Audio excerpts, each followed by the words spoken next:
Thank you all for your patience. We're going to hold off for just a couple more minutes. Be a great time to grab a beverage or a coffee.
Shall we kick off? Yes, let's go ahead. Perfect. Hello, everyone, and welcome to Sync Resources exclusive event, CMC Compliance for Small to Medium-Sized Businesses. Thank you so much for joining us today. Before we dive in, just a couple notes on housekeeping. We will do a Q&A at the end of our session, so as questions arise, just feel free to drop those into the chat. We'll hold them till the end and I'll ask them to our presenter. And also keep an eye out on the chat throughout today's presentation. I'll be dropping some links in there for you as we go as well. And with no further ado, I'd like to introduce you to our presenter today, Sunita Verma. Thank you, Alicia. Hello, everyone. So let's get started on unlocking some essential insights to help small businesses successfully achieve the CMMC in this very complex landscape. The initial standard, when it was released in the year It was around September 2020, effective in November 2020. And since last 5 years, after several iterations, we have a clearer idea. I use the word clearer because it keeps on shifting. Still, there has been a lot of confusion associated with the requirement, which level of certification required, when are these requirements going to show in the contracts? Can you pursue a certain contract?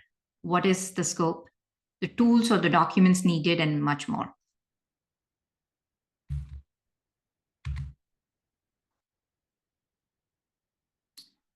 So before we dive in, a little background on me. I have worked with over 310 small to large enterprises and helped them implement management systems. Integrating multiple systems in geographically segregated regions is my specialty. Since 2022, I am a registered practitioner for CMMC and also trained as a CCP. So with this background, I'm so excited to right now share with you the insights that I have learned about these standards. In this event, what we are going to cover is what is an FCI, a CUI. I know, I'm pretty sure you have read about the FCI, CUI definitions. We are going to still review them again with some examples. Next, we will cover the final ruling. What is the final ruling that came out? Marketplaces abuzz with this word. The goal is to clarify the final ruling, understand the requirements, and check the applicability for small to medium-sized businesses and subsequent requirements.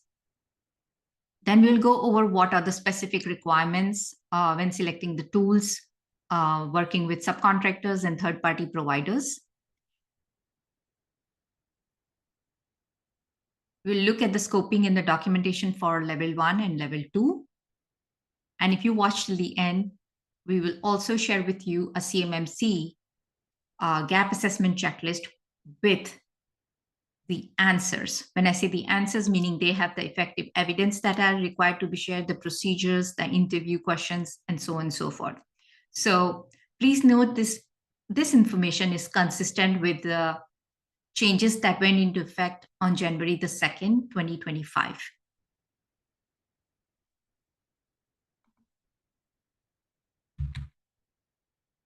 FCI, which is Federal Contract Information. Now, I'm reading the definition here. There's a link which Alicia would have shared in chat.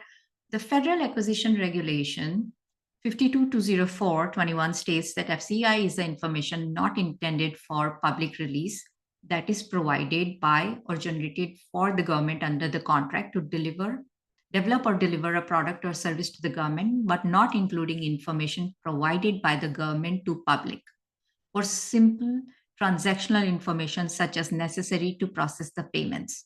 In layman's language, it is the information about the contract between the US DoD and its contractors and subcontractors. So examples here are any contract performance reports, any process documents, invoices that are processed.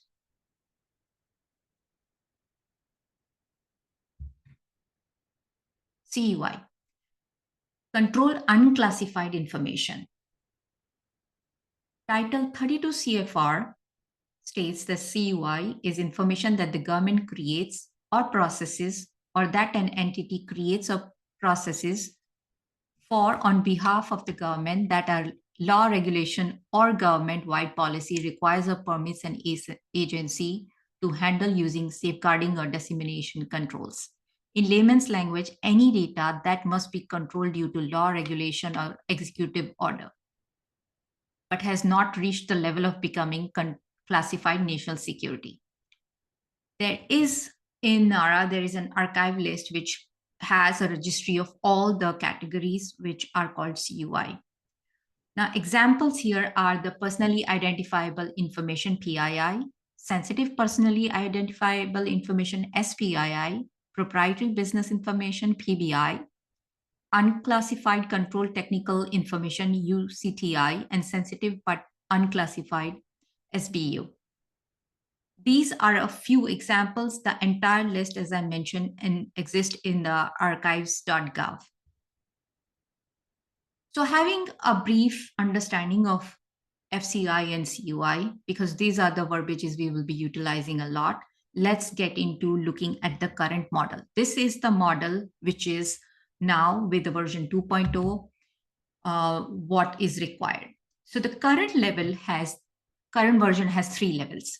Each level has set of requirements, and the image that you see on the screen is basically coming from the Chief Information Officer's website. Each level requirement, as mentioned, with the model, as well as the controls needed and the assessment. Level 1 has 15 requirements, level 2 has 110, and level 3 has 134. 110 from the level 2 and 24 additional. Since start of CMMC, this model has changed. Initially, there were 5 levels, now there are 3. Method of assessment and how it will be rolled out has also evolved. Questions like when does it start appear in the contract, how assessment will be conducted, are there any approved C3POs, cost for C3PO certification, clarity on the requirement, how to be prepared for assessment has been a concern. So looking at this model, you still don't understand how all the assessments will happen. So with that in mind, there is something called the final ruling that came out. So the final ruling, which was released on, it went into effect on December the 16th. It was released on October 15th. There were comments from all these different stakeholders which were addressed. The implementation will not go into effect still till the time the US code is amended. The US code that we are talking here is the 48 CFR 204. So we have to wait for that code to be approved and finalized before this ruling comes out. So the ruling is that the implementation cannot happen. Now, the final ruling, what it states is it talks about the requirement, the assessment requirements, the plan of action and milestones, and the affirmations. So level 1, as we looked in the previous diagram as well, there are 15 requirements. The assessment, it's always going to be a self-assessment here. The organization seeking assessment, meaning if you are the organization, you as an entity will complete this assessment, and the results have to be uploaded into something called the Supplier Performance Risk System, which is SPRS. Poems are not required, so you don't have to submit any of the poems. You do not need an affirmation from a third party. You will do, after each assessment, you will enter the results into SPRS, and that's all is needed. Level 2 for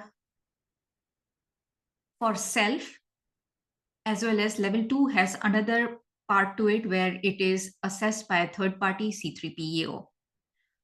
When does it state the self and when it becomes C3PO? The requirements are a little different. So from the model standpoint, it's 110 controls according to the NIST 800-171. The assessment is to be conducted by the OSA, which is the organization seeking assessment, every 3 years. The result has to go into SPRS. CMMC status is valid for 3 years. Now, in case of self, you are permitted to create a poem, and the poem close out. You are given a deadline of 180 days, by which you will make sure that everything, if it was not met, has been converted into met, and you update and upload the current information into SPRS system. The affirmation requirement for the self is it has to be assessed annually. Assessment, if that's less, that results into a failure. You have to enter the results and the records into SPRS. When it's a C3PO assessment required, in those cases, every 3 years, a C3PO will check the assessment levels and then update this information into EMAS. It's a system managed and operated by government. The affirmations that have to be completed by you as an organization have to happen annually, Every 3 years, you will require a third party to conduct this certification audit. For level 3, which is DIP-CAC, you need the 110 NIST requirements to be met, and there are additional 24 requirements. The prerequisite for level 3 is level 2. You need to go through a level 2 C3PO assessment before you are qualified. The additional requirement here is going to be the final status have to be valid for 3 years for conditional status update. And the affirmations have to be done every 3 years. Every year by is going to be self-assessment every three, and you have to go through an annual assessment. Assessment labs again will cause a failure. Every level 2 C3PO affirmation, every 3 years you have to go through that, and the DIP-CAC. So also the final results have to be entered into the SPRS on an annual basis.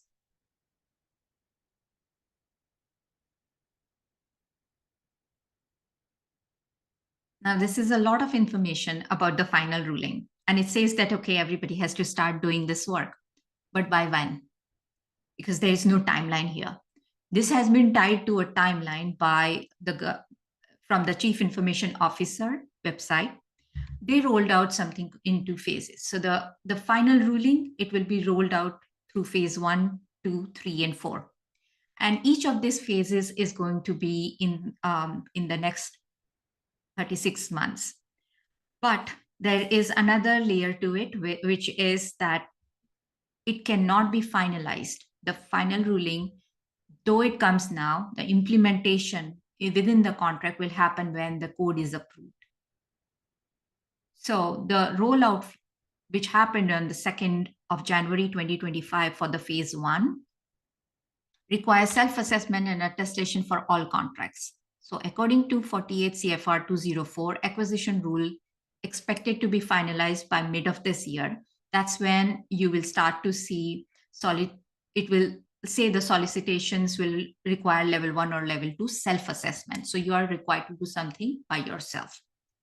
Now, from the time when the rule becomes active, you have 12 months, that's after the phase 1 start, to go for the phase 2, sometime in 2026, wherein the third-party certification assessments for level 2 will be required.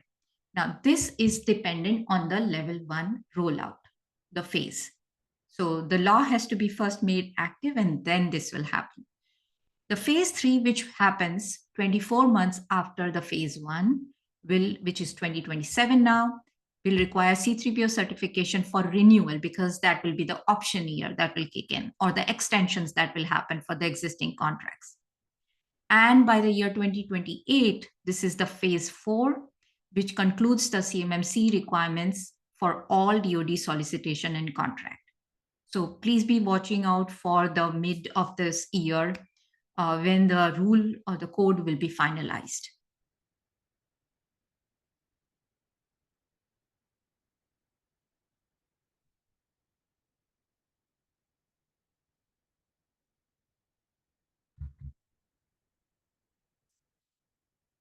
So as I mentioned, I kept mentioning one code, right? The 48 CFR 204. What does that mean?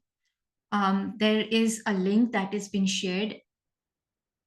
This link will take you to the site. So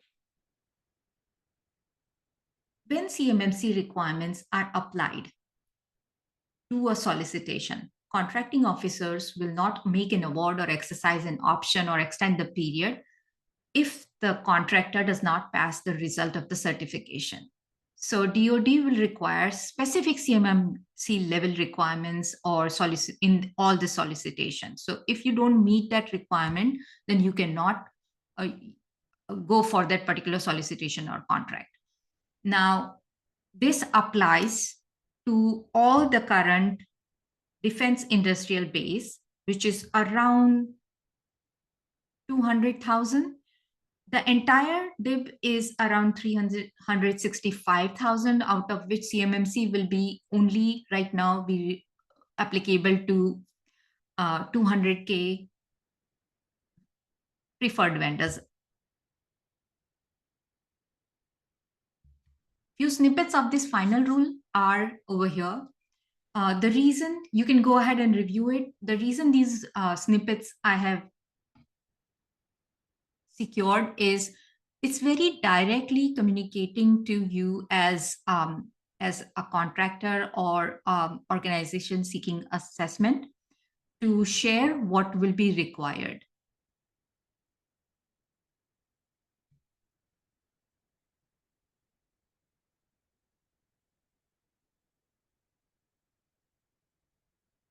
Please remember the C3PO, once they do the assessment, they will come back and revisit only after 3 years. If you are going for level 2, which is not self, but C3PO, and every year you will have to provide your assessment score into the SPRS.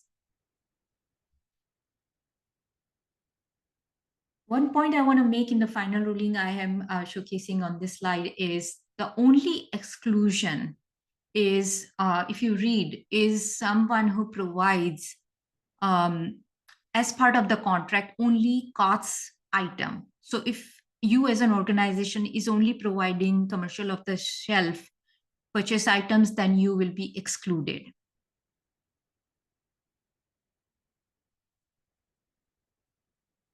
So another big question when it now comes to the final ruling has come out is what tools or cloud services or service providers are included and and need to be compliant. What is the requirement for them, and what if as a system they are not compliant? So per DoD and cyber AB, any third party services you're using to provide security services within the organization seeking certificate CMMC scope, they should be FedRAMP moderate baseline or demonstrate compliance with CMMC 2.0 version. This includes all the cloud and the on-prem tools. The appropriate CMMC requirements will also flow down to all your subcontractors if you are a prime, and all the tiers if the subcontractor processes, stores, or transmits the FCI or CUI. Now, external service provider that are not your cloud service providers, you are using subcontractors, vendors, different people, consultants that do not process, store, or transmit any CUI, don't require CMC assessment or certification. Like you're working with some experts, consultants who guide you, but they are not coming across any CUI. No problem. You can utilize them, and they don't need to be certified. But let's say you have an external service provider and they do process, store, or transmit CUI, they will fall within the assessment. So if you are a staff augmentation company or do that part of your services, then as an organization seeking assessment, all the process, technology, and facility don't house any CUI. You don't need CMMC assessment. So for third parties, it looks like if you are a subcontractor and you have a prime, let's say you are going for level 1, your prime, if you're handling FCI, you will need only level 1. If your prime is a level 2 self and you're just holding FCI information, then you need a level 1 only.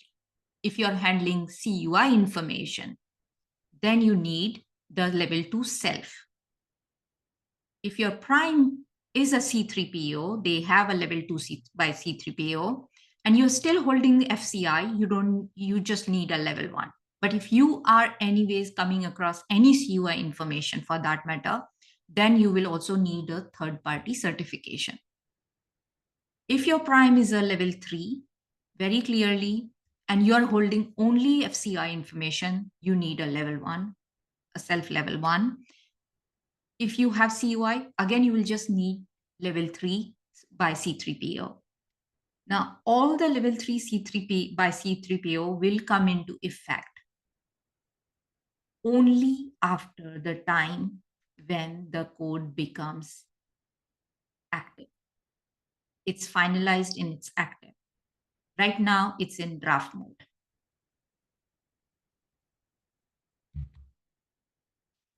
So now having a little understanding on all the requirements, I'm just coming to what if you are pursuing level one, the scope, the documentation that goes into SPR, what are the needs?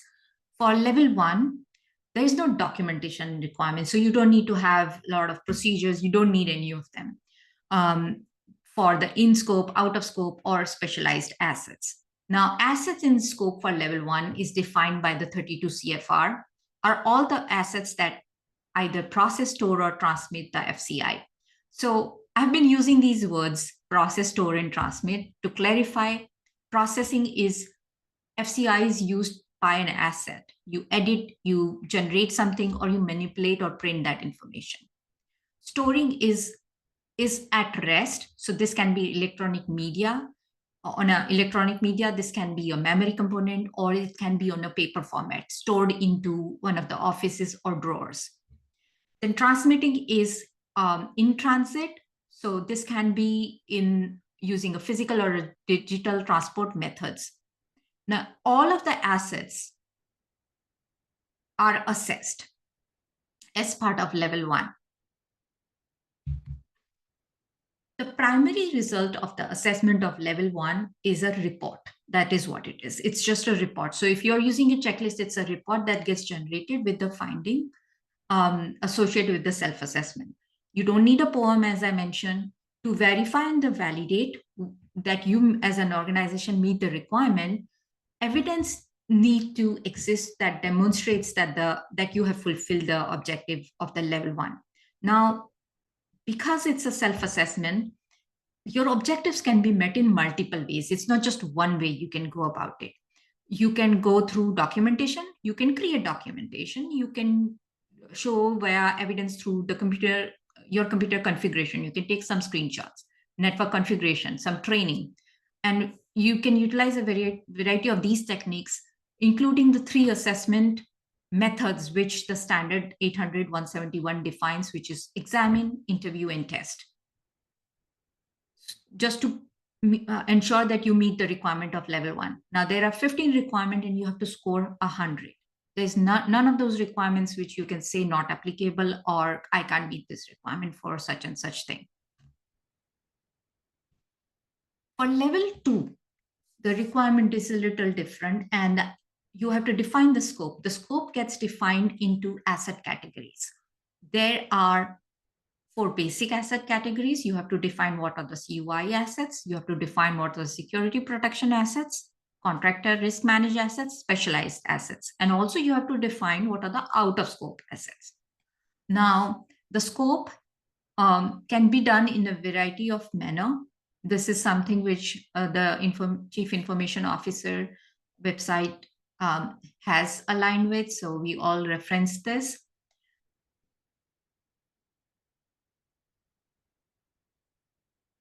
In addition to this, an OSA is required to document each asset in the asset inventory. There is no requirement to embed them in your SSP, which is a system security plan. So you need, as part of level 2, you do need the scope document. You need a fully functional scope document, network diagram of CMMC assessment scope that includes the assets. There has to be policy, procedures, SOPs, document the treatments of the assets in the SSP. All the organizations that are trying to achieve through self have to meet 80% of the score. A minimum of 88 requirements from the 110 have to be met. Now, there is a verbiage that was used in the previous slide. It says poem closeout. So if you read that word, what it means is that once you upload, if you're doing a self, you upload all the information in SPRS. You also generate a poem based on what information is, what treatment you have not, or requirements you have not been able to meet right now. You will write as not met. Within 6 months, you have to update it and close out all the not met into met, and then upload the final results. So when you go through to a C3PAO, all the poems should be closed out.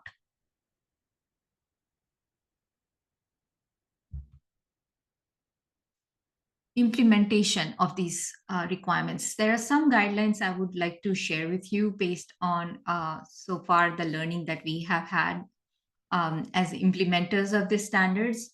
So these are more as a guideline and practical approach that it is important that you, I know most of you come from NIST 800 171 requirements.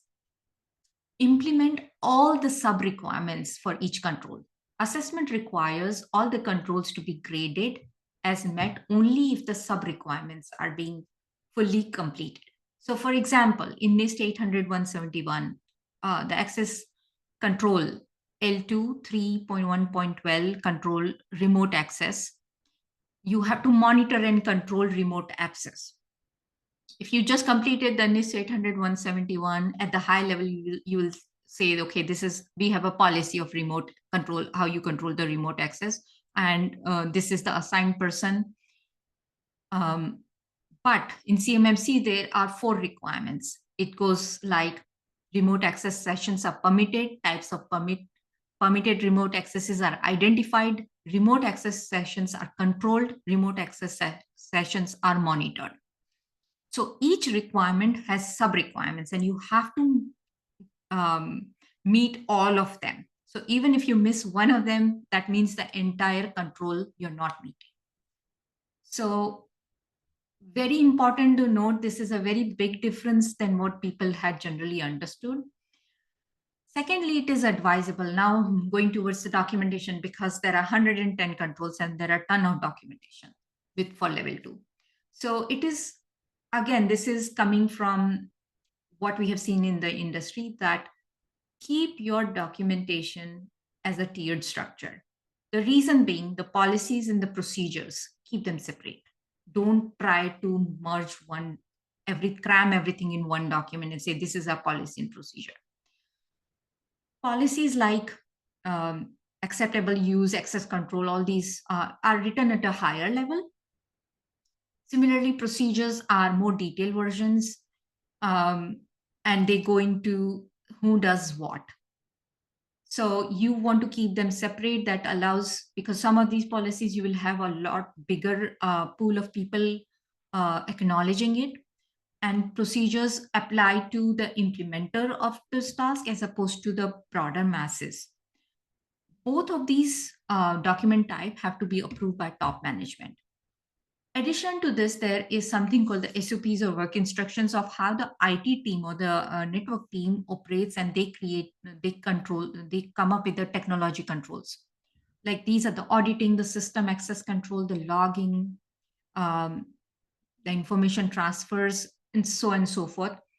All of these SOPs, which are more technical in nature, you don't want everybody in the management to approve because they can be updating more frequently.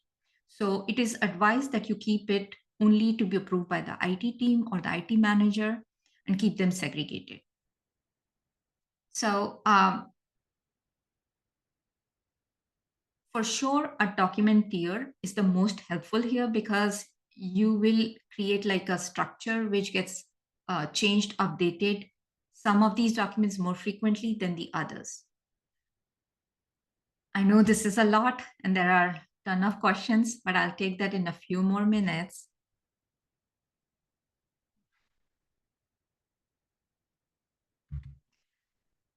If you want more clarity into your CMMC assessment process and want to find more information specific to your organization, your situation, because I could have included some examples of the scoping and did not, because each organization is going to be different. Their requirements will be different.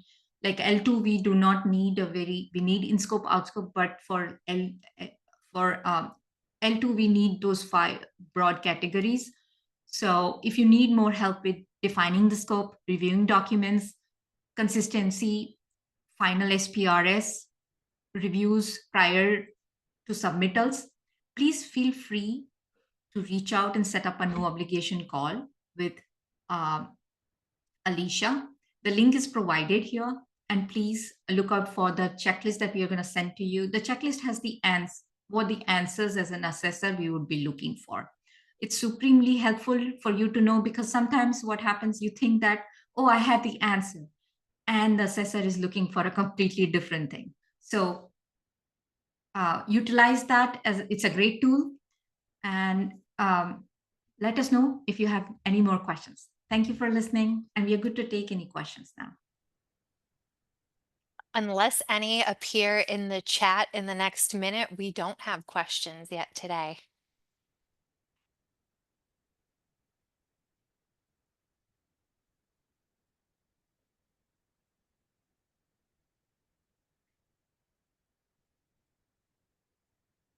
If there's no burning questions, we can go ahead and wrap up. If a question does pop up after the call, feel free to click on that link that I just dropped in there so you are able to connect with us to get those questions answered if they do pop up following today's presentation.